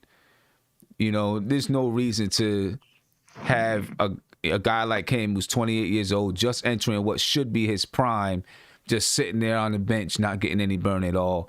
He might as well go send him out to another team. If we can get a second-round pick for him, be happy with that. We can get back the second-round pick that we just sent to Cleveland. I mean, wherever, Detroit. I think he knew what time it was. First of all, they signed him on the same day they signed Elfrid Payton. That's number one. And number two, Austin Rivers only making $3 million, so he couldn't have expected that big of a role on this team. Or he couldn't. I think he knows what time it is. Yeah. He knows what time it is. I thought Tibbs was gonna give him a shorter leash, and Tibbs ain't even take him outside. That's what I'm saying. Right. I thought it was going to be like, all right, I'm going to put you in there. And if you play, I'm going to keep you in there. But if you don't play, pulling you out. Nope. Wasn't even having it. So Derrick Rose tonight played 20 minutes and 20 seconds. And those minutes are probably, well, you know what? I actually do think they'll probably keep Derrick Rose to about 23 minutes a game, though. And so you probably are better off staggering those minutes a little bit more towards the fourth quarter, right? Towards the fourth quarter, so that, just to make sure, because obviously his knees, what I'm saying? And you want to make sure you're helping him maintain his knees and his body. He has said that over the years, he's learned how to take care of his body better. I think I remember a long time ago reading about him like eating some kind of candy or whatever before every game and like M&Ms or something. I don't remember what it was. But, he said he's learned how to take care of his body better. The crazy thing is, his knees obviously have a lot of surgeries, but his body has less mileage than you would expect because he's been out for so long. You know, he's always out. So his body has a little less mileage. It's just his knees have, you know, his knees. Right. But he clearly knows how to take care of himself and take care of his body now. And you can see the experience on the floor. Yeah, Skittles. That's right. Yeah, that's time says Skittles. Yep. But you can see the experience on the floor and how it looks when he's out there. Big shout out to Afro Jedi. He said, stop talking crazy about DeRozan. He held it down for Toronto. Hey, hey, listen, he did. I'm not hating on DeMar DeRozan. He's never been my favorite player, but I'm not hating on him, though. You know? Go ahead, Devon. Yeah, I said the guy Master J3. I like that tweet. Would you guys trade Frank Rivers in 2 second rounds for Oladipo? Bring it on. Frank Rivers and 2 second rounders all day. Yeah. All Bring day. it on. Lights on Sunday. And I Yeah, drive word. to New York and drive All day. down there to Texas, man. That's great. All day. That's a all good day trade long for us. right there. Oh man, he put him at the 3. I'll give you Bullock. I love Bullock, but Bullock and Rivers for Oladipo, and I throw the first step. I throw it in there. If you take that deal, I'm with you, Divine. If you I'll take take them that. two heads, yeah, I'll give you a future first, like in Yeah, you put 2025, Oladipo in the starting lineup. 2026. I'll give you a first then. Yeah, if you take them two. That defense, he like Bullock, but a better score. You know what I'm saying? Yeah. So let's talk about this Wizards game. Because like I said, I'm nervous about this game because these guys can score. They're not a good team. Mm-hmm. Right? They're not a good team at all. They've won 5 games so far this season. 6 games, all right? They won 6 games, so they must have won tonight. But they do average a lot of points. They can score the basketball. All right? They're 10th in scoring at 113.8 points per game, but you see nights where the Wizards, you know, can go off and score 140 points. They scored 128 tonight and beat Phoenix. They beat Phoenix 128 to 107. Obviously, you got Bradley Beal, who's going to put up 35. And then you got to deal with Russell Westbrook. All right.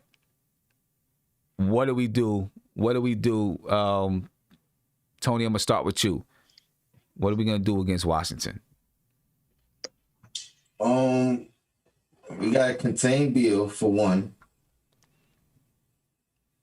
I'm not going to say I'm not worried about Westbrook I'm not worried as much. You know what I mean? Maybe keep him on the perimeter. And if he beats us with his jump shot, I could live with that. But the way, I think after these 2 games with Miami, I think this is the prime time for us to just really buckle down and show what we got. We got, when's the next game? Friday.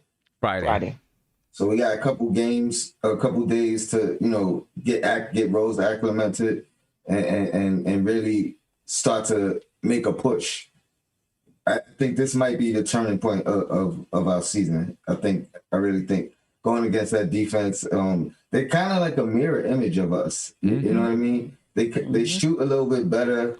They got somewhat of a better star player, but the way I think Tibbs kind of modeled his offense or his system around what he saw in Miami. That's the team he spent the most time with last year. Right. He picked up a lot from them. So yeah, I think we're gonna turn things around. We could, not saying we're going to the finals, but we could be the Heat of this year. Last year's Heat. You know what I mean? Like, and especially if we make a move, I think we could definitely be the Heat of this year. I mean, that's exactly what we need because we're entering a schedule now where we got a super heavy home schedule coming up. Right, we go to, and I'm gonna try to get this in here right quick. We go to Washington on Friday, and then we're home for Houston, and then we're home for Atlanta. Then we play Orlando in Orlando. 2 days off. Then we're home for San Antonio, Minnesota, Golden State, Sacramento, and Indiana. Right, and then we go out and we play Detroit and San Antonio. So over the next 1, 2, 3, 4, 5, 6, 7, 8, 9 games, 7 of them are at home. This is where we got to take advantage of it, right? Washington, we should be able to get a win against Washington. Houston's going to be tough because they're playing a lot better, right? So they got blasted tonight by my man is out for a while Pelicans. though. Christian Wood got hurt. Christian Woods got He's hurt. gonna be out for a minute. Yeah. Is Boogie still out About a too, or month if he's or two. just playing situational? Who that? Boogie? Cousins. Boogie? Yeah, he's playing. Okay. Atlanta, we beat Atlanta last time. We're home this time. I think we can beat them. We beat Orlando last time. I think we can beat Orlando. San Antonio is going to be tough. We should be able to beat Minnesota. Golden State's going to be tough. We should be able to beat Sacramento. And Indiana, I think we can beat Indiana again. So it's And then kind of D-Rose going to drop 50 on us after that. Yeah. Sacramento over 500 now, too. They're over 500 now. See, so it's kind of an up and down schedule.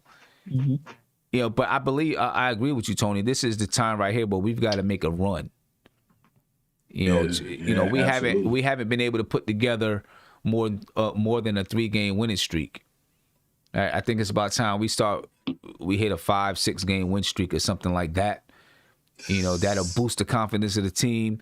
That'll put us in a good position to be in playoff standing. Well, we're already in the playoff standings, but really be in that playoff race as we get to the All-Star break. The All-Star break, the Knicks' last game is March 2nd versus San Antonio. Then the All-Star break is from March 5th through the 10th. And then after that is when you're really making a push.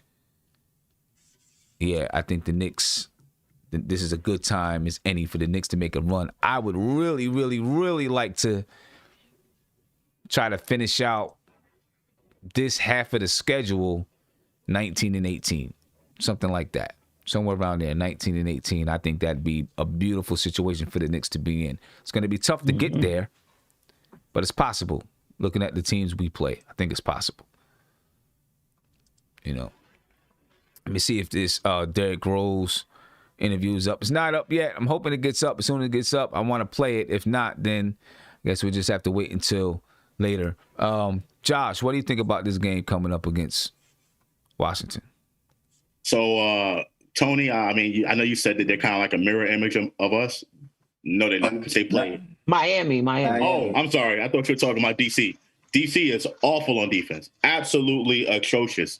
The Knicks should score 110 points easily. I think, if we get 110 points, we'll have a really good shot at winning the game. I know the Wizards have an awful record, but they can score some points. They have Bradley Beal, they have Russell Westbrook, and everyone knows. I wanted Russell Westbrook in the offseason, and I think he would have helped his team tremendously right now at that point guard spot because people were complaining about Elfrid Payton all year and the lack of production.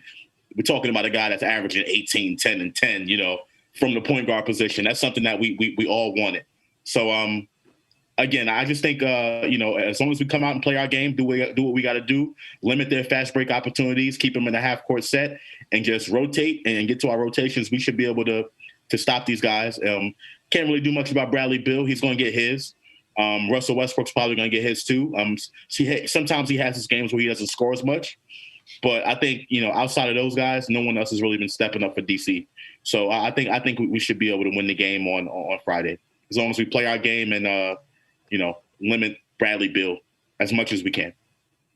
Yeah, that's gonna be a tough task. If RJ's guarding him, probably Reggie Bullock could be guarding him. Savvy, that Washington game, and after Savvy, we're coming up with Derrick Rose. So go ahead, Savvy. Oh man, if we play defense like we did tonight, then we should be all right, buddy. Because that wasn't a bad defensive performance. The fouling was kind of nuts. That whistle was busy. Bradley Beal, we need to show him why he wants to be a Knick. That's my take on it. We're shopping still, so let's go out there, show him why he wants to be a Knick. You know, you be that last piece. And then we'll definitely be at least the Heat from last year. I mean, minus the whole finals thing. You can't really call that for yourself. Yeah. Okay. I feel like we played a hard-nosed game. We just couldn't score. There was a stretch of like 3 minutes there where no team scored. Right. Yeah. That's how much of a yeah. defensive clash it was. Yeah. You feel me? So we can't be having that tomorrow. I mean, Saturday. Yeah, no doubt about that. Let's hear from D Rose. Coming back to New York, and any messaging that you want to tell the fans, and kind of just what's going on through your mind right now? I still can't believe it. I mean, it's family here. I got West here. I got Tibbs here. I got everybody that I had success with basically here, laying down the foundation. And my job is to come in and do my job and just understand where I'm at. Understand that I want to be a mentor to like the younger guys and help develop them, but at the same time show that I can still hoop a little bit. So that was my goal with just making the decision to leave Detroit. Mark Berman, New York Post. Hey, Derek, welcome back. Considering you hadn't played in a while and really didn't have a practice, how did you feel about your performance tonight? Man, to tell you the truth, I can't even think about that, bro. I'm a perfectionist, bro. I'm thinking about the turnover that I had in the fourth quarter coming out of the timeout. Coming out to start the quarter, and just the turnovers that I had. It sucks, but at the same time, we got room to grow, and I just got to keep reminding myself that it's the first game. But I believe that I'm a winner. I mean, I know I'm a winner. And that's why it kind of stings a little bit with losing this game. Steve Popper, Newsday. Hey, Derek. With not having a practice yet with them, I know you're obviously familiar with Tibbs. Were you surprised how, coming in first quarter and getting a good run like that? Not really, sir. I worked my butt off. I stayed in shape. That was one of the things that I told Tibbs with me coming in, that I was going to be a pro. Even though I wasn't playing in Detroit, I knew that I was still practicing with him and conditioning whenever I got a chance. So I really wasn't worrying about my performance or my play. It was just about getting in position, actually playing, and Tibbs put me in the right position to do that. Ian Begley, SNY. Hey, Derek, I guess for the Knick fan that watched you every night when you were here that year in New York, I haven't seen you as much since. Can you kind of describe like where your game is now and how it might be different and how it's the same going back to that season? That's very complex. When I first came here, the first time, I was kind of being stubborn. They wanted me to shoot threes and everything, but I felt like at the end of the year that teams were going to judge me off of my me being effective and my efficient rate. And that's one of the reasons why I didn't shoot threes. And if you looked at the team at the time, we had Melo and KP. So I felt like I didn't have to shoot threes. That was their job to do that. My job was to push the ball and make sure that they got open. Years later, I feel like I'm adapting. I'm shooting I'm more of a threat now, where you can't go on the screens anymore. I'm trying to push the ball, and I'm kind of letting the game come to me instead of forcing it. Steph Bondi, Daily News. Hey, Derek. Was the Knicks your preferred number one destination to come to, and if that is the case, was that mostly about Wes and Tibbs? Of course, even though I couldn't say that at the time, I just wanted to be comfortable. And like I said, I've been knowing these guys ever since high school, like 8th grade high school. So coming here, like I said, it's family. So I never really thought about anything else, but getting here and understanding that they wanted me to play my game and help groom the young guys that's already here. We got Quick, we got E starting at the point guard, but really with Quick, letting him, trying to preach to him to stay aggressive. Even though if he's missing shots, he still got to stay aggressive and string on like the double team. Or if you see guys open, make sure you hit them, call the ball back. Little point guard things, but over time, I think our relationship is just going to keep getting better. And he's, of course, a talent. So I'm honored to be here and playing with him. Mike, working off The Athletic.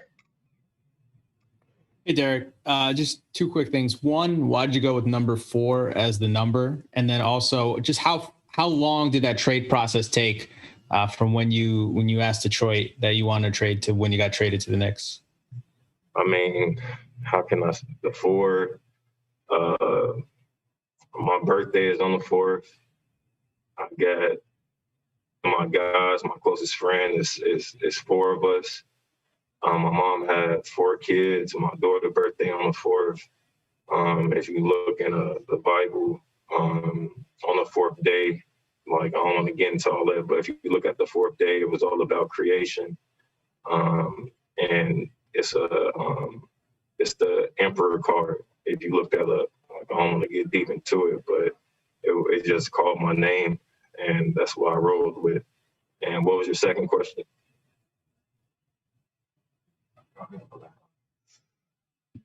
Just how long did that whole trade process take from when you first went to Detroit and said, I'd like to go somewhere else to when the trade to the Knicks happened? Not to be rude, I just don't want to talk about Detroit no more. That process is over with. I'm just happy that I'm at where I'm at right now, and I can only focus on the team. But I'm not being rude to you, bro. I just don't want to talk about them in a different place with me just being here. Your thoughts when you found out? All right. Couple things to unpack in there. There's a couple things to unpack. First of all, he talked about the first time he was here, he was being stubborn. Right? Said he just didn't want to. He didn't want to shoot threes because he was worried about his next contract. Right? Because he knew he was going to be judged on his efficiency, and if he was shooting threes, his efficiency was going to go down. So he didn't do it. And so with him not, you can kind of understand why the team then would be like, well, we don't want to sign you back, right? Because we want someone who's gonna, we're asking you to do this, try to run with the program. But it's clear, very clear that he's grown up a lot since then. He's grown up a lot to be able to sit and say, I was being stubborn. And I'm part, and basically when you're saying I was being stubborn, you're admitting I was part of the reason why we didn't do well because I was being selfish and worried about my stats. And now looking at where he is, I think that's big, man. Real big. Tony, what do you think? It's leadership. And that's being a man. I ain't want to curse, but that's being a man. Mm-hmm. You know what I mean? Acknowledging your wrongs, growing up. This is part of what I was saying, though. He's been there already. He's been through all the situations. He knows exactly what it's like to be the number 1 guy. You know what I mean? He knows what it's like to deal with injuries. He knows what it's like to fight his way back. He knows Tibbs in and out. I really believe if we don't bring someone else in, he's going to be the closer for us. He knows how to do it already. And the fact that you can see the maturity and how much he's grown. That's just a plus. Yeah, that's a big plus. Divine, you was getting ready to say something. Yeah, I just say, man, it is a pleasure to hear that brother speak, man. You know what I mean? Because it's all about, everybody think that growth and development is all about the young kids. We all grow, no matter how old we get, we grow, we develop. You know what I mean? Yeah. And his maturation from what he went through when he was first here, going through his trials and tribulations. I mean, it is a blessing to see brothers go through like they say, he's been through the battles, mentally, physically, spiritually, whatever, you know what I mean? And he came out a grown man. And to me, on that team, him and Todd Gibson are grown men. You know what I mean? Grown men. And I just think that, lock him up 3 years, 21 million, 70 a year, he earned it. I just think that Derrick Rose, you can't, how would I say, you can't underestimate, like, Tony Crow was saying, his experience. I mean, he's a lot, man. And I think he's going to unlock RJ with that, teaching RJ how to get in that lane and do other things that, you know, where he need to jump fast or where maybe he need to accelerate or don't accelerate. Man, you lock that man up for 3 years. And I think that no matter what we do, having him on that bench can't go unnoticed, bro. Right. Yeah. Steph? Yeah, I mean, this is what I was talking about when we were thinking about signing him, that he's very mature, he's very humble. He learned a lot from the first time he was with the Knicks, and this guy know how to play. When he hit that pass to Obi, everybody was surprised. I wasn't. That's just a basic basketball play. If you know how to play, you're gonna make that play. So he knows how to play. He's been playing this ball for a long time at a high level, and we need that on this team. And him being a closer doesn't necessarily mean he has to take the shot. But the ball is in his hand to make the right decision. And that's what we need, good decision makers on this team. I was high on Rose before he got here. Listen, I don't think he's going to play the way he played today every single game. But his experience is going to be there every single game. His ability to get into the lane, his playmaking, that's going to be there every single game, whether he shoots well or not. And that's what we need. Yeah. Prince, anything about that interview right there that stuck out to you? And you know, I got to hit on a lot of the same points that everybody else hit on. Just his maturation, the way that he spoke, just how confident he was. And like Tone Crow said, for him to be one thing about growing up is about accountability, especially with being a man and a young Black man. You know what I'm saying? That was one thing my mom prided, herself on teaching us as men, is being accountable.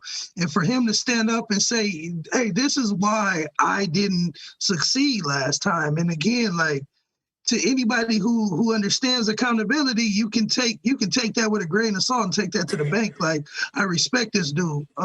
So again, knowing that he's mentally focused, spiritually focused. You can tell he hit on God, and that was a big thing. Yeah. You know what I'm saying? So again, like Divine said, every day, if you're not growing, you're dying. So the fact that this young man, he bounced around, went to Minnesota, went to Detroit, humbled himself long enough where he like, I know I still got something in the tank and I can give it to somebody.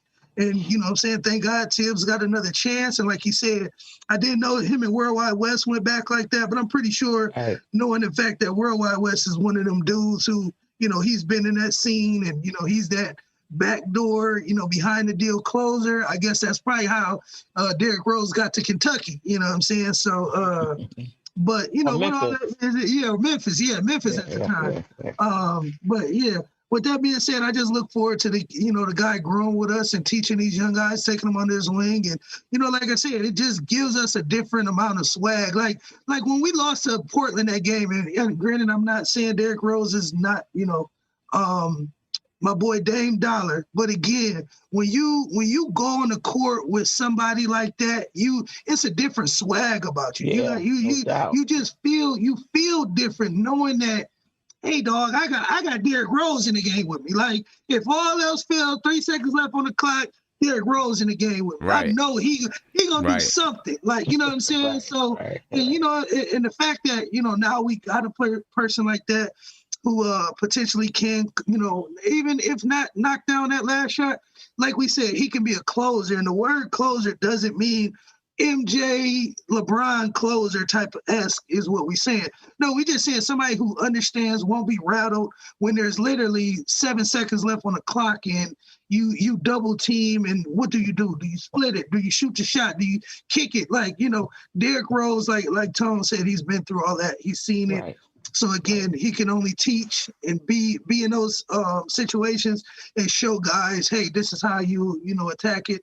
This is how I learned how to attack it, and just keep growing. That's it. Yeah. So I'm ecstatic. I'm looking for more. Anything else? Anybody want to get in about that interview? I have a comment about that interview. He sounds very focused and locked in. He's not thinking about the past. He's not trying to talk about Detroit.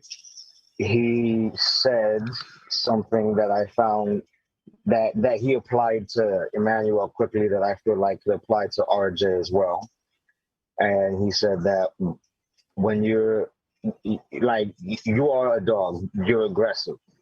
Just because you're not hitting shots right now doesn't mean you come up short with your aggression. Like you maintain intensity, right? And I feel like that validation is gonna do wonders for Emmanuel, and it would do wonders for any and all of the rookies. Well, the only other rookie is Obi, but it would do wonders for RJ as well. And when you look at how the game ended, I love the fact that he ended the game with that layup attempt, whether it went in or not, because that shows you where his mind is at. You know, he didn't try to dish it off, although the shot clock was winding down. I mean, there was no shot clock. The game clock, yeah. Game clock. Right. The game clock was winding down, and he still went for it. And he's gonna go for it. And I can always tell his feeling about the game just by like listening to his tone of voice and the look on his face, right? And the last interview he did, he said that, you know, I forget the exact quote, but he said something that showed that he had a sense of relief that yes, this is the situation I thought it was, where the hard work will pay off, and it is. And now that we have D Rose in here, we'll see the impact. Yeah, no doubt. Sure. Well, ladies and gentlemen, we're gonna call it a night. It was a fun game to watch. The Knicks came up short. It's a little bit short. One layup short from tying it, at least. You know, but that's okay. We fought well in a good playoff, high intense playoff type battle, and they get to go practice, gear up, and get ready for the Wizards, and try to come out of there with a win. We got a back-to-back. Friday we play the Wizards. Saturday we play Houston at home. So they got to be ready. They got to be ready for it. Hopefully they can start to string together a few wins, and really start to make a push and let the league know that they're here on arrival. Tomorrow I will be on at 12:30 for the shoot around. So make sure you look out for that notification. And actually, it could be later than that. It might end up being, I think I have a meeting at 1:00, so it might end up being like 3:30 or something like that. So just look for the notification. Divine, are you doing something after this? It depends on the panel. If everybody tired, I can do. Yeah, I got the StreamYard thing on here where I can send it through the YouTube chat. And if anybody want to go on, I was going to do the post game show at the U if they feel up to it. If not, we schedule it. Do you have the YouTube link? Yeah, I could get it. I think I sent it the first time. I think I sent the link through already in YouTube, but sure. I'll see if I can get the YouTube link to your channel, get some people over there, see if people are going to get on for a little bit. I do want to give a shout out to Bless Roberts. Thank you for the super chat. He said, was it me, or did it look like Miami's offense was all based on the action of Butler going to his right? I think everything is based on what Butler does. Now, if he always goes to his right, I didn't really recognize. I'd have to go back and look at it and see, if that's the case with Jimmy Butler. But I think a lot of what they do is based off of Jimmy Butler and his ability to penetrate, but also his IQ with a basketball game. So yeah, I think a lot of what you see that Miami does is based off of Butler, and that's part of the reason why when he was out, they struggled so mightily. And now he's back, and they're ready to make a run. So. Ladies and gentlemen, I'm heading off. If you want to continue the conversation, I'm putting the link to Knicks Real Talk right here in the chat. Spamming my own chat, putting it in here.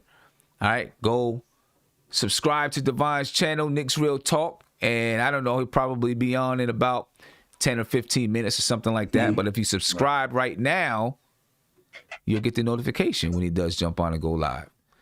All right. So, ladies and gentlemen, I'm heading out. Thank you to the panel for sticking with us. Fun game, exciting game. We came up short, but I'm not mad at it. I'm not mad at it at all. It's very enjoyable game from the New York Knicks and the Miami Heat. I'll catch you guys tomorrow, probably around 3:30, because I think I have a meeting at 1 o'clock for the shoot around, and we'll break down some more things with the game and some more things happening in the NBA. Out of here, ladies and gentlemen. As usual and always, spread love, folks. Be peaceful. Out of here. Make sure you go check out that Knicks Real Talk, ladies and gentlemen. The link is in the chat. Go check it out.